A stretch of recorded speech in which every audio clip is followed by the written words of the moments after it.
20 years. That's how long Marcus Webb stood beside Dean Martin. 20 years of protecting the king of cool from obsessed fans, aggressive paparazzi, and real threats. 20 years of watching Dean navigate every situation with that trademark smile, that effortless charm, that unshakable composure. Marcus had seen Dean drunk, exhausted, angry, distant, vulnerable in small ways. But in 2 decades, he had never, not once, seen Dean Martin cry. Until March 21st, 1987. One phone call. 10 seconds of silence. And then the king of cool shattered. What Marcus witnessed that night didn't just change everything he thought he knew about Dean Martin. It changed everything he thought he knew about being a man. Las Vegas was at its peak. The Rat Pack owned the town. Dean Martin was selling out every show at the Sands, making movies, recording hit albums, living the dream. And Marcus Webb, a 28-year-old former Marine, just got hired as Dean's personal security. Marcus had served 2 tours in Vietnam. He'd seen combat, lost friends, learned to compartmentalize emotion and focus on the mission. When he got out, he wanted a job that used his skills but didn't require him to kill anyone. Celebrity security seemed like the perfect fit. His first day on the job, Marcus met Dean backstage at the Sands. Dean was in his dressing room, bow tie undone, drink in hand, looking completely relaxed. "You must be Marcus," Dean said, extending his hand. "Mort tells me you're going to keep me safe from all the crazies out there."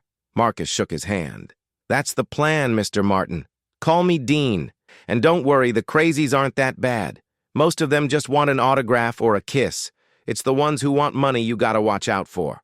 Dean smiled, but Marcus noticed something. The smile didn't quite reach his eyes. There was a distance there, a wall. Over the first few months, Marcus learned the rhythm of Dean's life. Shows 4 nights a week, rehearsals, recording sessions, public appearances. And through it all, Dean maintained the same persona. Cool, calm, unflappable. Nothing seemed to bother him. Marcus saw situations that would rattle most people. A drunk fan tried to climb on stage during a performance. Dean just stepped aside, let security handle it, and kept singing. A photographer got too aggressive outside a restaurant, shoving a camera in Dean's face. Dean simply smiled and said, "Easy, pal. You'll get your shot." No anger, no frustration, just control. Marcus was impressed. This was a man who understood composure, a man who, like Marcus, had learned to keep his emotions locked down, a man who embodied what Marcus had been taught his whole life about masculinity. Stay strong, stay in control, never let them see you sweat, never let them see you break. But Marcus also noticed something else. Dean was alone, a lot. Even when he was surrounded by people, there was a loneliness to him. After shows, while everyone else was partying, Dean would go back to his suite and sit by himself. Marcus would stand outside the door, listening to the silence. No TV, no music, just quiet. One night, Marcus knocked. "Dean, you okay in there?" A pause. Then Dean's voice. "Yeah, Marcus. Just tired. I'll see you tomorrow." But Marcus didn't think he sounded tired. He sounded sad. Over the years, Marcus saw this pattern repeat. Dean would perform brilliantly, charm everyone around him, then retreat into solitude. He was friendly with everyone, but close to no one. Even Frank Sinatra and Sammy Davis Jr., his supposed best friends, seemed to be kept at arm's length. "Does Dean have family?" Marcus asked Mort Viner one day. "He's got kids," Mort said. 3 from his first marriage, 3 from his second. He loves them, but he's not great at showing it. Dean's not really the emotional type. Marcus understood that. He wasn't the emotional type either. He'd been raised by a father who believed men don't cry, don't complain, don't show weakness. You work hard, you provide, you protect. That's what men do. Emotions are for women and children. Marcus had carried that belief into the Marines, where it was reinforced 1,000 times over. And now, watching Dean Martin, he saw the same philosophy in action. This was a man who had mastered his emotions, who had risen above the weakness of feeling too much. The 70s brought changes. The Rat Pack era was fading. Dean's marriage to Jean ended in 1973. He seemed more withdrawn after that, more distant. But still, Marcus never saw him break. Not when his TV show was canceled. Not when his movie career slowed down. Not when the industry started moving on to younger stars. Dean just kept going, kept performing, kept smiling. In 1982, Dean's mother died. Marcus went with him to the funeral in Ohio. It was a small service, family only. Marcus stood in the back, watching. Dean sat in the front row, perfectly still, perfectly composed.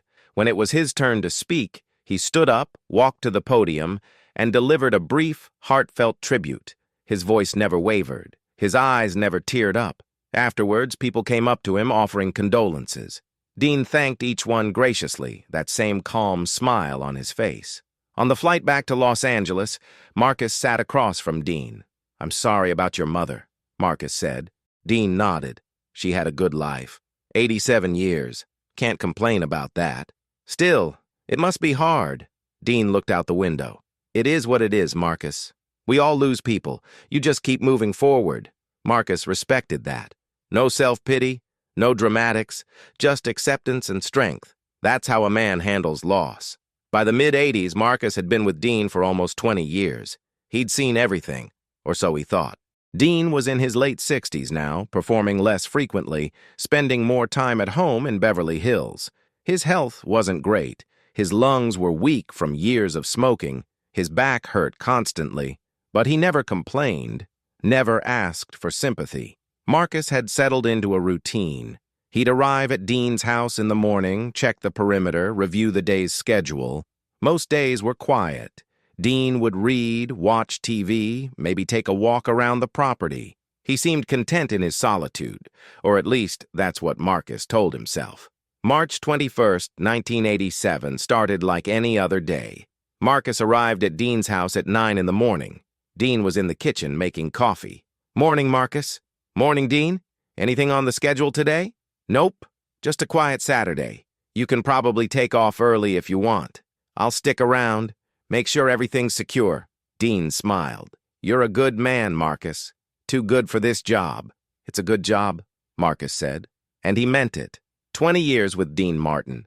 20 years of stability, decent pay, and working for a man he genuinely respected. The afternoon was uneventful. Dean spent most of it in his study reading. Marcus was in the living room half watching a basketball game on TV. Around 3 o'clock, the phone rang. Marcus heard Dean answer in the study. "Hello?" Silence. Then Dean's voice, different now, strained. "What? When?" More silence. And then a sound that made Marcus's blood run cold. A sob. Not a quiet, controlled sob. A raw, guttural, desperate sob. Marcus was on his feet instantly. He ran to the study and threw open the door. Dean was on his knees on the floor. The phone had fallen from his hand. His face was buried in his hands. His entire body was shaking. "Dean!" Marcus rushed over, kneeling beside him. "What happened? What's wrong?" Dean couldn't speak. He just kept sobbing, these horrible broken sounds that seemed to come from somewhere deep inside him. Marcus had never heard anything like it. He put a hand on Dean's shoulder. "Dean, talk to me. What happened?" Finally, Dean lowered his hands. His face was destroyed, tears streaming down his cheeks, eyes red and swollen, mouth twisted in anguish. "My son," Dean choked out. "My son is dead." Marcus felt like he'd been punched in the stomach. "Dean Paul?" Dean nodded, unable to speak. Marcus knew Dean Paul. He'd met him several times over the years. A good kid, 35 years old, a pilot in the Air National Guard. Smart, talented, Dean's pride and joy. "What happened?" Marcus asked, though he wasn't sure Dean could answer. Dean took a shuddering breath. "His plane. Training exercise. It crashed. He's gone. He's gone, Marcus. My boy is gone." And then Dean Martin, the king of cool, the man who never broke, completely fell apart. He collapsed forward, his forehead hitting the floor, his hands clawing at the carpet. He screamed, an actual scream of pain so raw, so primal, that Marcus felt tears spring to his own eyes. Marcus didn't know what to do. He'd been trained for a lot of things. Combat, threat assessment, physical protection, but not this. not how to help a man whose entire world had just shattered. So he did the only thing he could think of. He stayed. He sat down on the floor next to Dean and put his arm around him, and he let Dean cry. For hours, Dean cried. Sometimes it was loud, violent sobbing. Sometimes it was quiet, broken whimpering. Sometimes he'd try to speak, to say something about Dean Paul, but the words would dissolve into tears before he could finish. Marcus stayed with him the entire time. He didn't try to stop the crying, didn't tell Dean to pull himself together, didn't offer empty platitudes about how everything would be okay. He just sat there, one hand on Dean's back, and let him grieve. As the sun set and the room grew dark, Dean finally began to quiet. The sobs became less frequent. His breathing slowed. He sat up, leaning back against his desk, his face a mess of tears and exhaustion. "I'm sorry," Dean said, his voice hoarse. "Don't apologize," Marcus said. "You have nothing to be sorry for." I can't. I don't know how to do this, Marcus. I don't know how to live in a world where my son doesn't exist." Marcus didn't have an answer for that, so he just said, "You don't have to figure it out right now. Just get through tonight. That's all." Dean looked at him, really looked at him, and for the first time in 20 years, Marcus saw Dean Martin without the mask. No charm, no cool, no performance, just a broken father drowning in grief. "He was supposed to outlive me," Dean whispered. "That's how it's supposed to work. I'm supposed to go first. Not him, never him." "I know," Marcus said. "It's not fair. It's not fair," Dean repeated. Then he started crying again, quieter this time, but no less painful. Marcus stayed at Dean's house that night, and the next night, and the night after that. Dean's other children came, Deanna, Ricci, Gina. They grieved together, but Marcus noticed that even with his own kids, Dean tried to hold it together, tried to be strong for them. It was only when he was alone, or when it was just Marcus in the room, that Dean would let himself break. One night, about a week after Dean Paul's death, Dean and Marcus were sitting in the living room. Dean was staring at a photo of his son. "You know what the worst part is?" Dean said quietly. Marcus waited. "I spent so much of his life pretending I was fine, pretending I had it all together. I thought that's what a father was supposed to do. Be strong. Be the rock. Never let them see you struggle." He set the photo down. "But now he's gone, and I realize he never really knew me. He knew the act, the persona, but he didn't know that I was scared sometimes, that I was sad sometimes, that I needed him as much as he needed me." Dean's voice broke. "I wasted so much time pretending to be something I wasn't, and now I can't get that time back." Marcus felt something shift inside him. He thought about his own father, a hard man, a distant man, a man who never said "I love you," never showed emotion, never let Marcus see anything but strength. Marcus had modeled himself after that, had believed that was what it meant to be a man. But sitting here, watching Dean Martin drown in regret, Marcus realized something. That kind of strength isn't strength at all. It's a prison. "Dean," Marcus said carefully, "can I tell you something?" Dean looked at him.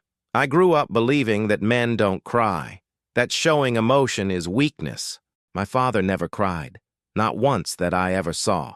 And I thought that made him strong. I thought that's who I was supposed to be." Marcus paused. "But watching you this past week, seeing you grieve, seeing you break, it doesn't make you weak, Dean. It makes you human. And honestly, it's the strongest thing I've ever seen." Dean stared at him. "How is falling apart strong?" "Because you're feeling it," Marcus said. "You're not running from it. You're not numbing it. You're not pretending it doesn't hurt. You're letting yourself feel the worst pain a person can feel, and you're still here, still breathing, still trying. That takes more strength than I ever had." Dean was quiet for a long moment. Then he said, "I don't feel strong, Marcus. I feel broken." "Maybe being broken is part of being strong," Marcus said. "Maybe the strongest people are the ones who break and then find a way to keep going anyway." Dean never fully recovered from Dean Paul's death. Marcus saw that clearly.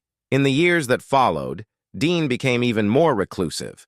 He stopped performing almost entirely, stopped seeing friends, stopped engaging with the world. But Marcus stayed with him, not just as a bodyguard, but as a friend, as a witness to Dean's pain. And in those quiet years, Marcus learned more about masculinity than he had in his entire life before.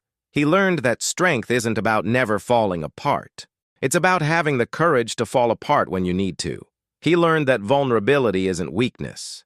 It's honesty. He learned that the men who pretend they don't feel anything aren't strong. They're scared. And he learned that the most masculine thing a man can do is admit when he's not okay. In 1990, Sammy Davis Jr. died. Marcus went with Dean to the funeral. He watched Dean break down at the graveside, watched him sob in Frank Sinatra's arms. And this time, Marcus didn't see it as a failure of composure. He saw it as an act of courage. After the funeral, as they drove back to Dean's house, Dean said, "You know, Marcus, I spent my whole life trying to be the guy who never breaks, the cool guy, the guy who can handle anything, but all it did was make me lonely." "You're not alone," Marcus said. "You've got people who care about you." Dean smiled sadly. "I know, but I spent so many years keeping everyone at a distance that I don't know how to let them in anymore. I don't know how to be anything other than the act." "It's not too late," Marcus said, but Dean just shook his head. "For me it is, but maybe not for you. You've got a son, right?" Marcus nodded. He had a 10-year-old boy named Jake. "Don't make my mistake," Dean said. "Don't teach him that men don't cry. Don't teach him that strength means never showing emotion. Teach him that it's okay to be human, that it's okay to hurt, that it's okay to ask for help." Marcus felt tears in his eyes. "I will. Promise me," Dean said. "Promise me." Marcus promised. Dean Martin died on Christmas Day, 1995. Marcus was with him when it happened. Dean had been in and out of consciousness for days, his body finally giving out after years of grief and isolation. In his final moments, Dean opened his eyes and looked at Marcus. "Thank you," he whispered. "For what?" Marcus asked. "For seeing me," Dean said. "For letting me be human." And then he was gone. At Dean's funeral, Marcus was asked to speak. He stood at the podium looking out at the crowd of celebrities, family members, and fans, and he told the truth. Dean Martin was known as the King of Cool, the man who never broke, the man who could handle anything with a smile and a drink. But that's not who he really was. Dean Martin was a man who felt everything deeply, who loved fiercely, who hurt profoundly, and who spent most of his life hiding that because he thought that's what he was supposed to do. Marcus paused, his voice thick with emotion. "I worked for Dean for 28 years, and in all that time, I only saw him cry once, March 21st, 1987, the day his son died. And in that moment, when Dean finally let me see his pain, he taught me the most important lesson of my life. He taught me that being a man isn't about never crying. It's about having the courage to cry when you need to. It's about being honest about your pain instead of hiding it. It's about being human." Marcus looked directly at his son, Jake, sitting in the front row. "Dean Martin changed how I see masculinity. He changed how I raise my son. He changed how I live my life, and I will be forever grateful to him for that." The funeral ended. People filed out. But Marcus stayed for a moment, standing by Dean's casket. "You were wrong about one thing, Dean," Marcus said quietly. "It wasn't too late for you. You did let people in. You let me in. And that changed everything." Years later, in 2010, Marcus gave an interview for a documentary about Dean Martin. The interviewer asked him what it was like working for a legend. Marcus thought about it.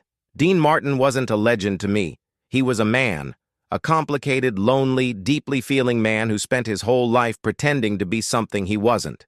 And when he finally stopped pretending, even just for a moment, he showed me what real strength looks like." "What does real strength look like?" the interviewer asked. Marcus smiled. "It looks like a man on his knees, crying for his son. It looks like admitting you're not okay. It looks like letting someone see you at your worst and trusting them not to judge you for it. That's strength.